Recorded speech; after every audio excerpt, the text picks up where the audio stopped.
There was a time when brands like Craftsman, DeWalt, Milwaukee, and even Ryobi were tools you could buy once and rely on for years without thinking twice. They were the default choice in garages and workshops everywhere. Today, those same brands are at the center of a completely different conversation. Their tools don't hold up like before. Batteries fail sooner than expected, and the quality feels inconsistent. Yet, the same names are still stamped on them. And that raises the real question people keep asking: what actually happened? Because this kind of decline doesn't just happen on its own.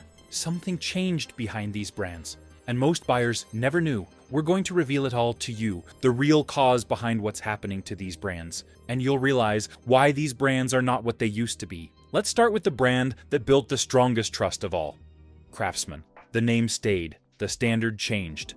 Craftsman was not just another tool brand. For a long time, it was the one people trusted without thinking twice. You bought it once, and it stayed with you for years. These were tools that lived in garages for decades, and many of them were passed down because they still worked. That level of trust did not come from marketing. It came from consistency, and a big part of that consistency came from the company behind it at the time, Sears. Sears was not just selling Craftsman tools, it was controlling the standard. It worked with different manufacturers, but the expectation was always the same. The tools had to last, and if they did not, the warranty made it easy. You could walk into a Sears store with a broken tool and walk out with a replacement. That simple system is what built Craftsman's reputation. But the problem started when Sears itself began to struggle. As the company started losing ground, the focus shifted away from maintaining long-term quality and toward cutting costs to survive. That is when production began moving overseas. On the surface, nothing looked different. The name was still Craftsman. The tools looked similar, but behind the scenes, the consistency that people relied on was starting to break. That is when people began saying they do not make them like they used to, and that was not just a feeling, it was the beginning of the decline. Then came the moment that changed everything. In 2017, Sears sold the Craftsman brand to Stanley Black & Decker for about $900 million.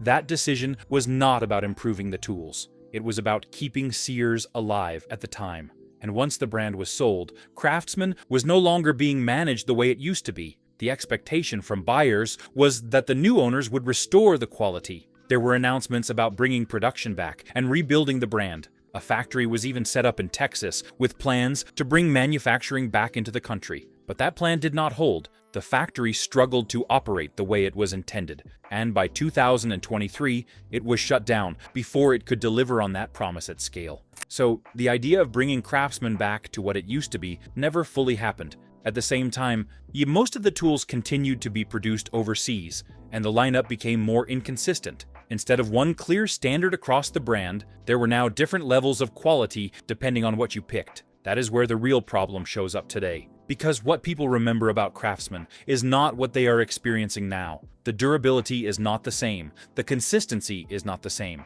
and even the warranty that once made the brand so reliable is no longer as simple or as immediate as it used to be. So when people ask what happened to Craftsman, the answer is not one single event, it is a series of changes. A struggling store that once controlled the quality, a shift in manufacturing to reduce cost, a $900 million sale that changed ownership, and a failed attempt to bring the brand back to its original standard. That is how a brand that once stood for reliability ended up in a place where people now question whether it is still worth buying at all. DeWalt, still strong, but no longer untouchable.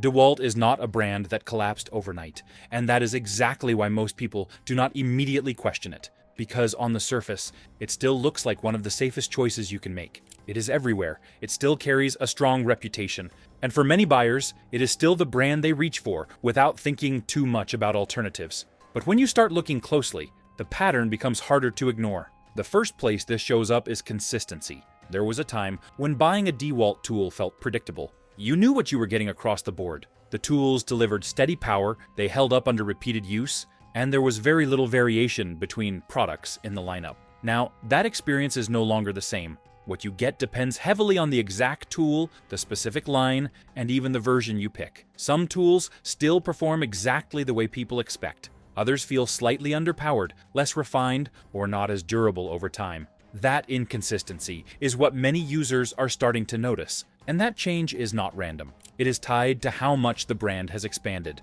DeWalt has pushed into almost every category possible: drills, saws, outdoor equipment, storage systems, and multiple battery platforms. On top of that, there are different tiers within the same system, which makes it harder for buyers to know what level of quality they are actually getting. When a lineup grows that wide, the focus shifts. Instead of maintaining one clear standard across all tools, the brand starts balancing performance, pricing, and positioning across different segments. That is where the experience begins to vary. Then comes the battery system, which is where the biggest shift has happened. DeWalt's battery platform is designed to keep you within the ecosystem. Once you buy into it, you are more likely to stay. But the complaints that come up repeatedly are about how those batteries hold up over time. Some users report that the runtime drops faster than expected after repeated use. Others notice that the battery begins to lose its ability to hold a full charge long before the tool itself wears out. And when that happens, the entire tool becomes unreliable, even if the motor and components are still fine. The real issue is the cost of fixing that problem. Replacing a battery can feel almost as expensive as buying a new tool, especially when you factor in how often some users have to do it. That changes how people look at the brand, because what used to feel like a long-term purchase now starts to feel like something that needs to be maintained more often than expected. Then there is pricing pressure. DeWalt is positioned as a premium option. People are paying more because they expect durability and reliability. So when a tool does not meet that expectation, it stands out immediately. It is not just about something failing, it is about it failing at a price point where people expected it not to. But that is where the trust begins to shift. And once that shift starts, buyers begin to compare more. They start looking at alternatives. They start questioning whether they are paying for the name more than the performance. And they start noticing that the gap between older DeWalt tools and newer ones is not as small as they expected. So the issue with DeWalt is not that it has completely fallen apart. It is that it has changed in a way that is less obvious. The brand has expanded, the lineup has become more complex, the battery system has become central to ownership, and the consistency people relied on is no longer guaranteed across everything. And when a brand builds its identity on reliability, even small drops in consistency begin to matter more than people expect. That is why DeWalt still looks strong. But for many buyers, and it no longer feels as untouchable as it once did. Milwaukee, innovation that started creating pressure. Milwaukee is different from Craftsman, and even different from DeWalt, because this is not a brand people associate with decline at first. In fact, for many buyers, Milwaukee feels like the brand that replaced everything else. It built its reputation on power, aggressive innovation, and constantly pushing out new tools that looked like they were ahead of everyone else. And for a long time that worked. People saw Milwaukee as the upgrade, the brand you move to when you want something stronger, more capable, and more serious. But that same strength is where the pressure started building, because Milwaukee did not just grow. It accelerated. The number of tools in the lineup expanded rapidly. New releases kept coming out, new features, new systems, new upgrades. On the surface, it looked like progress, but underneath, it created a different kind of problem. When a brand is constantly pushing out new tools, the focus shifts from long-term durability to keeping the cycle moving. That is where the first set of complaints begins. Some users started noticing that certain tools, especially in heavily used categories, were not holding up the way they expected for the price. Not across the board, but enough that it became a pattern people talked about. Tools that were powerful, but not always built for the same long-term wear people assumed they were getting. And that gap matters more here than anywhere else, because Milwaukee is not positioned as a budget option. It is priced as a premium brand. So when durability does not match that expectation, it stands out immediately. Then there is the battery system, which is at the center of everything Milwaukee does. Their platform is designed to keep expanding, and once you are in, it becomes difficult to leave. But just like with other brands, the battery becomes the point of failure over time. Users report batteries losing capacity, running shorter than expected, or needing replacement sooner than they planned for. And when that happens, the entire system starts to feel more expensive to maintain than it looked at first. Another issue that shows up is how quickly tools are replaced by newer versions. A tool you buy today can be followed by an updated version not long after. And while that sounds like improvement, it also creates the feeling that what you just bought is already outdated. That constant cycle can make buyers question whether they are getting something built to last, or something built to keep up with the next release. That is where the pressure comes in. Milwaukee built its identity on being ahead, but staying ahead requires constant output. And constant output can come at the cost of long-term consistency if it is not controlled carefully. So the issue with Milwaukee is not that it is failing in an obvious way. It is that the expectations are extremely high, the pricing reflects that, and the pace at which the brand operates creates pressure that shows up over time in durability, battery life, and product cycles. That is why some buyers are starting to question it, not because it stopped being good, but because the gap between what they expected and what they experienced is beginning to show. And once that happens, even a strong brand starts to feel different. Ryobi, growth that came with trade-offs.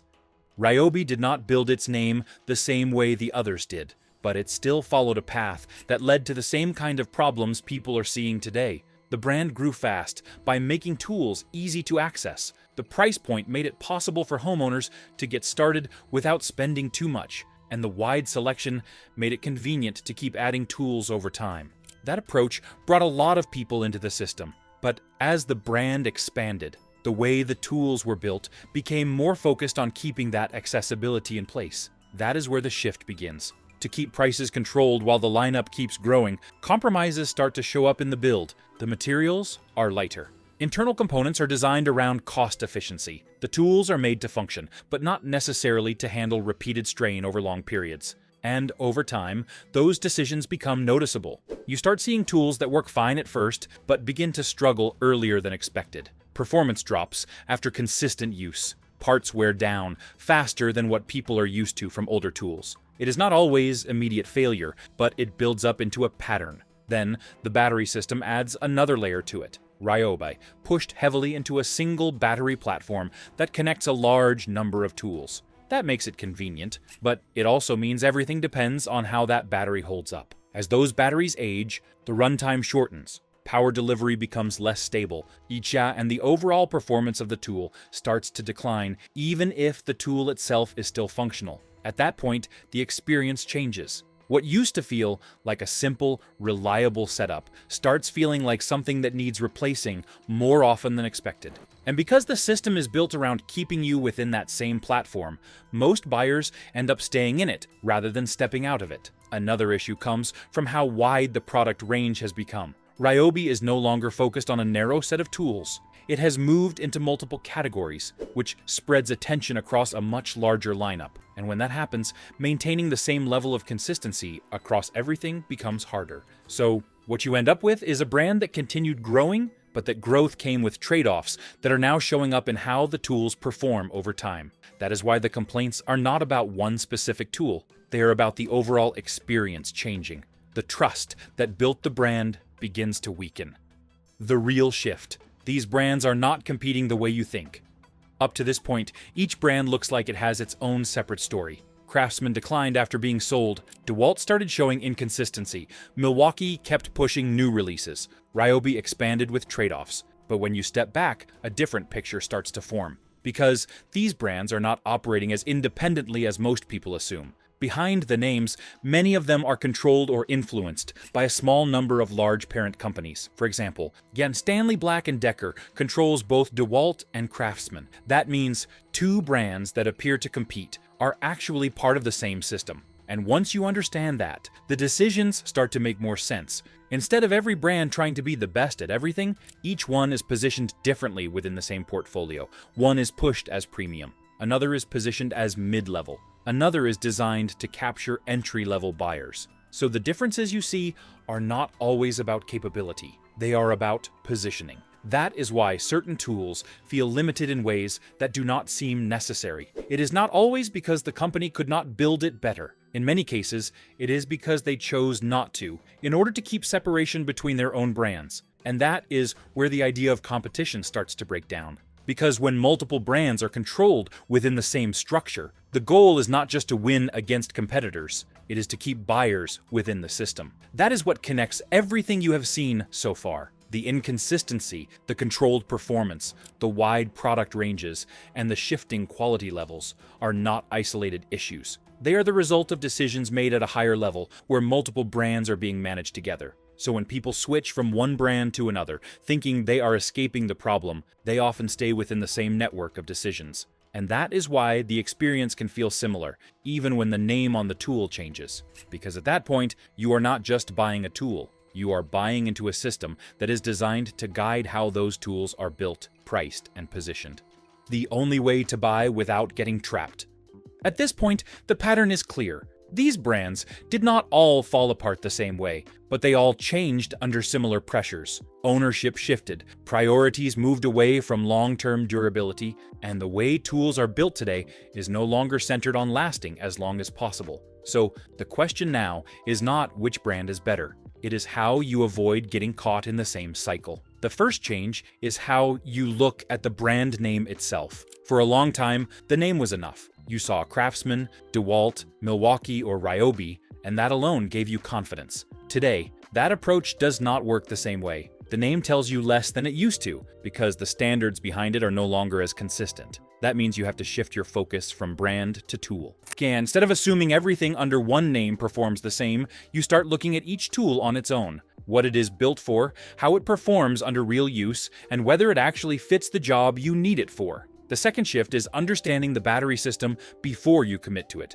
Once you buy into a battery platform, you are likely going to stay in it. That makes your first decision more important than most people realize. You are not just buying one tool, you are stepping into a system that will influence what you buy next. So it becomes important to look at how those batteries hold up over time, how much they cost to replace, and whether the system makes sense for how often you plan to use it. The third shift is knowing when to stop replacing and start reassessing. A lot of people stay with a brand out of habit. They keep replacing tools within the same system because it feels easier. But if the experience is no longer matching what you expect, that is the point where it makes sense to step back and reconsider instead of continuing the cycle. And finally, you start paying attention to how the tool is actually built, not just how it is marketed. Things like weight, materials, how it handles under load, and how it performs after repeated use start to matter more than branding or packaging, because those are the details that tell you how long the tool is really going to last. That